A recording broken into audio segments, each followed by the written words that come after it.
হোমকাষ্ট YouTube চেনেলৰ অন্য এটা নতুন ভিডিঅ'ত আপোনালোক সকলোকে স্বাগতম জনাইছোঁ আৰু আজি হ'ল 6 ডিচেম্বৰ। আজিৰ দিনটোৰ কেইবাটাও গুৰুত্বপূৰ্ণ খবৰ আপোনালোকৰ লগত শ্বেয়াৰ কৰিবলৈ ওলাইছোঁ। আজিৰ দিনটোত অৰুণোদয় আঁচনি, PM কিষাণ আৰু চৰকাৰী ঘৰ লগতে দেশ বিদেশৰ কেইবাটাও গুৰুত্বপূৰ্ণ খবৰ আপোনালোকৰ লগত শ্বেয়াৰ কৰা হ'ব।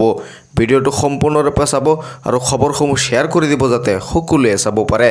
দিব বিচাৰিছোঁ আজিৰ দিনটোৰ প্ৰথমটো খবৰ। 1 ইঞ্চি চৰকাৰী ভূমি উবেদখল কৰিবলৈ দিয়া নহ'ব। ৰাজ্যৰ মুখ্যমন্ত্ৰী ডক্টৰ হিমন্ত বিশ্ব শৰ্মাৰ বৃহৎ ঘোষণা। ৰাজ্যত নিৰন্তৰভাৱে চলি থাকিব উচ্ছেদ অভিযান। কোনো কাৰণতেই উচ্ছেদ বন্ধ নহয়। ফৰেষ্ট অঞ্চল BGR, PGRত চলি থাকিব উচ্ছেদ। অসমত যিমান অবৈধ বেদখলকাৰী আছে সকলো উচ্ছেদ কৰা হ'ব। এই ডাঙৰ মন্তব্য ৰাজ্যৰ মুখ্যমন্ত্ৰী ডক্টৰ হিমন্ত বিশ্ব শৰ্মাৰ। বৰপানীত পুনৰ চলিব উচ্ছেদ অভিযান। 1 ইঞ্চি চৰকাৰী ভূমিও বেদখল কৰিবলৈ দিয়া নহ'ব বুলি ৰাজ্যৰ মুখ্যমন্ত্ৰী ডক্টৰ হিমন্ত বিশ্ব শৰ্মাই ঘোষণা কৰে। তেওঁ উল্লেখ কৰে যে 1 ইঞ্চি চৰকাৰী ভূমিও বেদখল কৰিবলৈ দিয়া নহ'ব। দিব বিচাৰিছোঁ আন এটা গুৰুত্বপূৰ্ণ খবৰ যে 2026 চনত ভাৰতত নাইকিয়া হ'ব টোল গেট। ঘোষণা কেন্দ্ৰীয় পৰিবহণ মন্ত্ৰীৰ। কেন্দ্ৰীয় পৰিবহণ আৰু ঘাইপথ মন্ত্ৰী নীতিন গাডকাৰীৰ মন্তব্য। 2026 চনত দেশৰ পৰা নাইকিয়া হ'ব টোল গেট। টোল গেটৰ পৰিৱৰ্তে ঘাইপথত ব্যৱহাৰ কৰা হ'ব ইলেক্ট্ৰনিক ডিভাইচ। ঘাইপথৰ টোল গেটৰ বাবে দেশত বৃদ্ধি পাইছে দুৰ্ঘটনাৰ সংখ্যা। সমান্তৰালভাৱে টোল গেটত সৃষ্টি হয় তীব্ৰ যান-জঁট। এনে সমস্যা দূৰ কৰিবলৈ ৰাষ্ট্ৰীয় ঘাইপথৰ পৰা আঁতৰ কৰা হ'ব টোল গেট। প্ৰথম অৱস্থাত পৰীক্ষামূলকভাৱে 10টা স্থানত স্থাপন কৰা হ'ব এই ডিভাইচ। পৰৱৰ্তী সময়ত দেশৰ সকলো ঘাইপথতে স্থাপন কৰা হ'ব ইলেক্ট্ৰনিক ডিভাইচ। কেন্দ্ৰীয় পৰিবহণ আৰু ঘাইপথ মন্ত্ৰী নীতিন গাডকাৰীৰ মন্তব্য। 2026 চনত দেশৰ পৰা নাইকিয়া হ'ব টোল গেট। কেন্দ্ৰীয় ঘাইপথ মন্ত্ৰী নীতিন গাডকাৰীৰ মন্তব্য। তেওঁ উল্লেখ কৰে যে 2026 চনত দেশৰ পৰা নাইকিয়া কৰা হ'ব টোল গেট। এই টোল গেটৰ পৰিৱৰ্তে ইলেক্ট্ৰনিক ডিভাইচ ব্যৱহাৰ কৰা হ'ব। দিব বিচাৰিছোঁ আন এটা গুৰুত্বপূৰ্ণ খবৰ আৰু এই খবৰটো ক্ৰিকেট প্ৰেমীসকলৰ বাবে যে অসমত ক্ৰিকেট খেলিবলৈ আহিব ধোনী আৰু কোহলি। ঘোষণা মুখ্যমন্ত্ৰী ডক্টৰ হিমন্ত বিশ্ব শৰ্মাৰ। অসমত ক্ৰিকেট খেলিবলৈ আহিব মহেন্দ্ৰ সিং ধোনী আৰু কোহলি। ঘোষণা মুখ্যমন্ত্ৰী ডক্টৰ হিমন্ত বিশ্ব শৰ্মাৰ।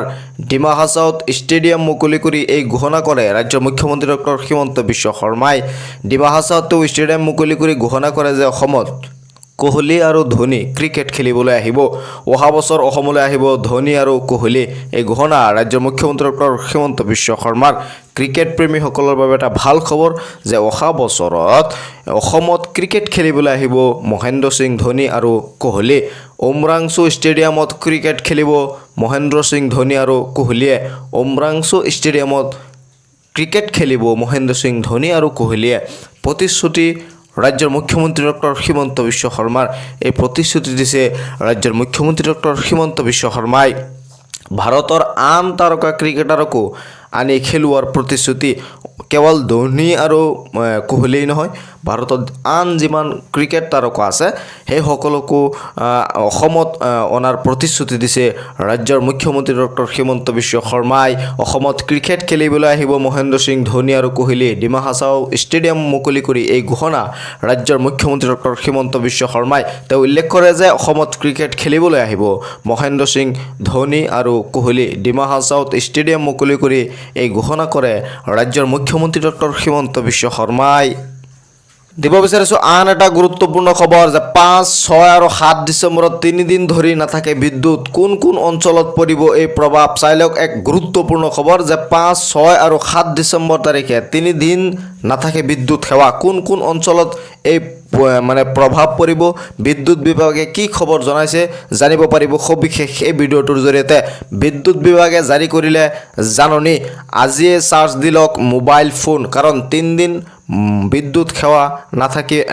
কোন কোন অঞ্চলত নাথাকে চাই লওক আপোনালোকে। কোন কোন অঞ্চলত নাথাকিব বিদ্যুৎ। চাপাগুৰি, গৌজনপুৰ, ৰুলিং মিল, সোমদামনগৰ, গয়বাৰী, ডুগুৰপাৰা,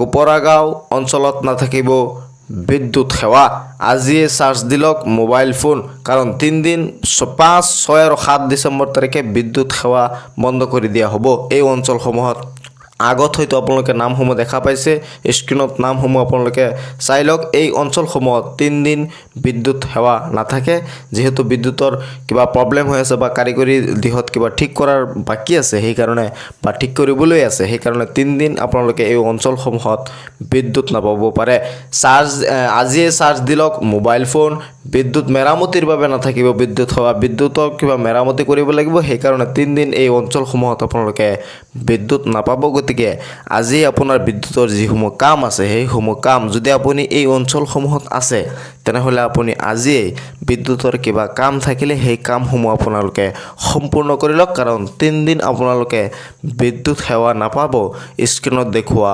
অঞ্চলসমূহত দিব বিচাৰিছো আন এটা গুৰুত্বপূৰ্ণ খবৰ 20 ডিচেম্বৰত দুদিনীয়া কাৰ্যসূচীৰে অসমলৈ আহিব প্ৰধানমন্ত্ৰী নৰেন্দ্ৰ মোদী 20 ডিচেম্বৰত দুদিনীয়া কাৰ্যসূচীৰে অসমলৈ ভ্ৰমণ কৰিব দেশৰ প্ৰধানমন্ত্ৰী নৰেন্দ্ৰ মোদী বৰঝাৰ বিমানবন্দৰৰ নৱনিৰ্মিত টাৰ্মিনেল উদ্বোধন কৰিব প্ৰধানমন্ত্ৰীগৰাকীয়ে নামৰূপত এমনিয়া ইউৰিয়া প্ৰকল্পৰ আধাৰশিলা স্থাপন কৰিব ভাৰতৰত্ন গোপীনাথ বৰদলৈৰ প্ৰতিমূৰ্তি উন্মোচন কৰিব প্ৰধানমন্ত্ৰীগৰাকীয়ে 11,000 কোটি টকা ব্যয়েৰে নামৰূপত স্থাপন কৰা হ'ব এই প্ৰকল্প বৰঝাৰ বিমানবন্দৰত নৱনিৰ্মিত টাৰ্মিনেল উদ্বোধন কৰিব প্ৰধানমন্ত্ৰীগৰাকীয়ে 20 ডিচেম্বৰত দুদিনীয়া কাৰ্যসূচীৰে অসমলৈ ভ্ৰমণ কৰিব দেশৰ প্ৰধানমন্ত্ৰী নৰেন্দ্ৰ মোদী ডাঙৰীয়া বৰঝাৰ বিমানবন্দৰত নৱনিৰ্মিত টাৰ্মিনেল উদ্বোধন কৰিব প্ৰধানমন্ত্ৰীগৰাকীয়ে 11,000 কোটি টকা ব্যয়েৰে যি নামৰূপত ইউৰিয়া প্ৰকল্প এমনিয়া ইউৰিয়া প্ৰকল্পৰ আধাৰশিলা স্থাপন কৰিব দেশৰ প্ৰধানমন্ত্ৰী নৰেন্দ্ৰ মোদী ডাঙৰীয়াই ভাৰতৰত্ন গোপীনাথ বৰদলৈৰ প্ৰতিমূৰ্তি উন্মোচন কৰিব দেশৰ প্ৰধানমন্ত্ৰীগৰাকীয়ে দিব বিচাৰিছো বিটিচিৰ মহিলাসকলৰ বাবে এটা গুৰুত্বপূৰ্ণ খবৰ বিটিচিৰ লাখ লাখ মহিলাৰ বাবে ডাঙৰ খবৰ 12 ডিচেম্বৰত বিটিচিত আৰম্ভ হ'ব অৰুণোদয় আঁচনি আজিৰে পৰা মুকলি হ'ল মহিলা উদ্যমিতা আঁচনিৰ ধন 12 ডিচেম্বৰত বিটিচিৰ মহিলাসকলে অৰুণোদয় আঁচনিৰ যি 1250 টকা আছে সেই 1250 টকা পাবলৈ সক্ষম হ'ব ৰাজ্যৰ মুখ্যমন্ত্ৰীগৰাকীয়ে এটা বৃহৎ ঘোষণা কৰিছে বিটিচিৰ লাখ লাখ মহিলাৰ বাবে আহি গ'ল এটা ডাঙৰ খবৰ প্ৰতিগৰাকী মহিলাই লাভ কৰিব 1250 টকাকৈ ধন বিটিচিৰ প্ৰতিগৰাকী মহিলাই 1250 টকাকৈ অৰুণোদয় আঁচনিৰ ধন লাভ কৰিব বুলি ৰাজ্যৰ মুখ্যমন্ত্ৰীগৰাকীয়ে ঘোষণা কৰিছে আজিৰে পৰা মুকলি হৈছে মহিলা উদ্যমিতা আঁচনিৰ ধন বিটিচিত মহিলা উদ্যমিতা আঁচনিৰ ধন মুকলি কৰি দিয়া হৈছে নিৰ্বাচনৰ বাবে ৰৈ যোৱা সকলো উন্নয়নমূলক কাম আৰম্ভ হ'ব বিটিচিত অতি সোনকালেই নিৰ্বাচনৰ বাবে ৰৈ যোৱা সকলো ধৰণৰ উন্নয়নমূলক কাম আৰম্ভ হৈ যাব মুখ্যমন্ত্ৰী ডক্টৰ হিমন্ত বিশ্ব শৰ্মাই কৰিলে এটা ডাঙৰ ঘোষণা বিটিচিৰ মহিলাসকলক লৈ মুখ্যমন্ত্ৰীৰ ডাঙৰ ঘোষণা প্ৰতিগৰাকী মহিলাই লাভ কৰিব 1250 টকাকৈ অৰুণোদয় আঁচনিৰ ধন 12 ডিচেম্বৰ তাৰিখে বিটিচিৰ মহিলাসকলক প্ৰদান কৰা হ'ব অৰুণোদয় আঁচনিৰ 1250 টকাকৈ ধন আৰু প্ৰতিগৰাকী মহিলাই অৰুণোদয় আঁচনিৰ 1250 টকা লাভ কৰিব 12 ডিচেম্বৰ তাৰিখে বিটিচিৰ মহিলাসকলে চৰকাৰী ঘৰক লৈ এটা গুৰুত্বপূৰ্ণ খবৰ আপোনালোকৰ লগত শ্বেয়াৰ কৰিবলৈ ওলাইছোঁ বহুতে হয়তো ভাবি আছে যে চৰকাৰী ঘৰৰ টকা পাই যাব এই কথাটো সম্পূৰ্ণৰূপে মিছা কাৰণ চৰকাৰী ঘৰৰ তালিকাত সোমাইছে ইতিমধ্যে বহু ভুৱা হিতাধিকাৰী PMAYত অন্তৰ্ভুক্ত হৈছে বহু ভুৱা হিতাধিকাৰী কেঁচা ঘৰৰ নামত বহুতে দিছে গঁৰালৰ ফটো দুৰ্নীতি কৰা জীৱিকা সখী গাঁও পঞ্চায়তৰ সভাপতি যাব লাগিব জেললৈ চৰকাৰী পকী ঘৰৰ তালিকাত সোমাইছে বহু ভুৱা হিতাধিকাৰীৰ নাম কেঁচা ঘৰ থাকিলেহে আপুনি পাব পকী ঘৰ যিসকলে নেকি ভুৱা ঘৰ ফটো মাৰি চৰকাৰী অফিচিয়েল ৱেবছাইটত বা চৰকাৰী জিঅ' টেগিং কৰিছে সেইসকলে কিন্তু ঘৰ নাপায় জীৱিকা সখীয়ে পঞ্চায়ত গ্ৰাম উন্নয়ন বিভাগক বিহু দেখুৱাইছে গোহালিৰ ফটো মাৰিও যধে মধে হিতাধিকাৰী বঢ়াইছে সংখ্যা জীৱিকা সখীয়ে গোহালিৰ ফটো মাৰিও কি কৰিছে হিতাধিকাৰীৰ সংখ্যা বঢ়াইছে গাঁও পঞ্চায়তে শুদ্ধ তালিকা দিয়াৰ আহ্বান ৰঞ্জিত কুমাৰ দাসৰ মন্ত্ৰী ৰঞ্জিত কুমাৰ দাসে গাঁও পঞ্চায়তক এখন শুদ্ধ তালিকা দিবলৈ আহ্বান জনাইছে যি তালিকা আগতে তেওঁলোকে পাইছে তাত ভুৱা বহুত হিতাধিকাৰী সোমাইছে বুলি উল্লেখ কৰা হৈছে গতিকে চৰকাৰী ঘৰৰ টকা এইবাৰ বহুতেই নাপায় কাৰণ গাঁও পঞ্চায়তক ইতিমধ্যে এটা শুদ্ধ তালিকা দিয়াৰ আহ্বান জনাইছে খুদ মন্ত্ৰী ৰঞ্জিত কুমাৰ দাসে দুৰ্নীতি কৰাসকলৰ বিৰুদ্ধে কঠোৰ হ'ব চৰকাৰ। যিসকলে নেকি দুৰ্নীতি কৰি আছে সেইসকলৰ বিৰুদ্ধে কঠোৰ হ'ব চৰকাৰ।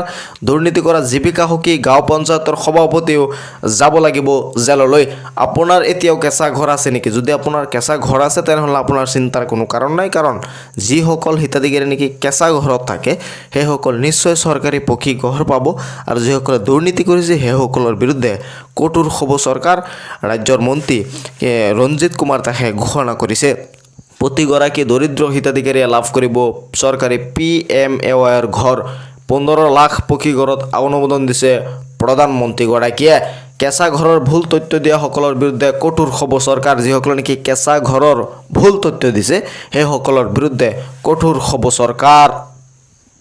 দিব বিচাৰিছোঁ PM কিষাণৰ 22 নং কিস্তিক লৈ এটা গুৰুত্বপূৰ্ণ খবৰ। PM কিষাণৰ 22 নং কিস্তি আপোনালোকে জানুৱাৰী মাহত পোৱাৰ পূৰ্ণ সম্ভাৱনা আছে। বহুতে বিভিন্ন সময়ত জানিব বিচাৰে যে PM কিষাণৰ 22 নং কিস্তি কেতিয়া পাব।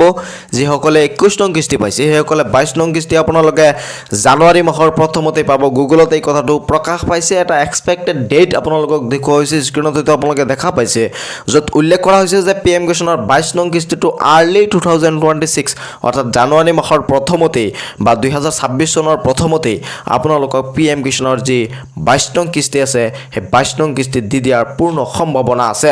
আপোনালোকে যিসকলে নেকি KYC কৰিছে বা 21 নং কিস্তি পাইছে সেইসকলৰ চিন্তাৰ কোনো কাৰণ নাই। আপোনালোকে 22 নং কিস্তি পাবলৈ সক্ষম হ'ব, আৰু সেই কিস্তি আপোনালোকে 2026 চনত পাব। যদি আপোনাৰ কিবা অসুবিধা আছে, আপোনাৰ PMID দি আপুনি চেক কৰি চাব পাৰে। KYC, লেণ্ড ছেডিং, আধাৰ ছেডিং এইসমূহত যদি কিবা ভুল হৈ আছে এতিয়া আপুনি ঠিক কৰি ৰাখক, কাৰণ টকা দিয়াৰ সময়ত এইসমূহ কাম কৰিলে কিন্তু আপুনি টকা নাপায়। গতিকে আগতীয়াকৈ আপুনি এইসমূহ কাম ঠিক কৰি ৰাখক, কাৰণ 22 নং কিস্তিৰ যি 2000 টকা আছে সেই 2000 টকা আপোনাৰ একাউণ্টত অতি সোনকালে আপুনি পাবলৈ গৈ আছে। এই খবৰসমূহ শ্বেয়াৰ কৰি দিব যাতে সকলোৱে চাব পাৰে। মোৰ এই চেনেলটো ছাবস্ক্ৰাইব কৰিবলৈ নাপাহৰিব। দিব বিচাৰিছোঁ আন এটা গুৰুত্বপূৰ্ণ খবৰ যে 3100 টকালৈ বৃদ্ধি পাব পাৰে অৰুণোদয় আঁচনিৰ ধন। এই কথা ঘোষণা কৰিছিল ৰাজ্যৰ মুখ্যমন্ত্ৰী ডক্টৰ হিমন্ত বিশ্ব শৰ্মাই। আৰু বহুতেই জানিব বিচাৰে যে ডিচেম্বৰ মাহৰ যি টকা আছে সেই ডিচেম্বৰ মাহত 3100 টকা পোৱা যাব নেকি? তো আপোনালোকক জনাই দিব বিচাৰোঁ, নহয়, ডিচেম্বৰ মাহত আপোনালোকে 1250 টকাই আপোনালোকৰ বেংকৰ একাউণ্টত 10 তাৰিখে লাভ কৰিব। কিন্তু এই 3100 টকা বৃদ্ধি হ'ব পাৰে জানুৱাৰী মাহৰ পৰা, এই কথা ঘোষণা কৰিছিল। যদি আপোনালোকৰ সম্ভৱ হয় বা যদি ৰাজ্যৰ মুখ্যমন্ত্ৰী পাৰে তেনেহ'লে কিন্তু আপোনালোকক জানুৱাৰী মাহৰ পৰা অৰুণোদয় আঁচনিৰ টকা বঢ়াই দিব বুলি তেওঁ কৈছিল। কিন্তু ডিচেম্বৰ মাহত আপোনালোকে অৰুণোদয় আঁচনিৰ যি 1250 টকা আছে সেই 1250 টকাই পাব বুলি ইতিমধ্যে ঘোষণা কৰা হৈছে। আৰু জানুৱাৰী মাহত অৰুণোদয় আঁচনিক লৈ এটা ভাল খবৰ দিব বুলি ৰাজ্যৰ মুখ্যমন্ত্ৰী ডক্টৰ হিমন্ত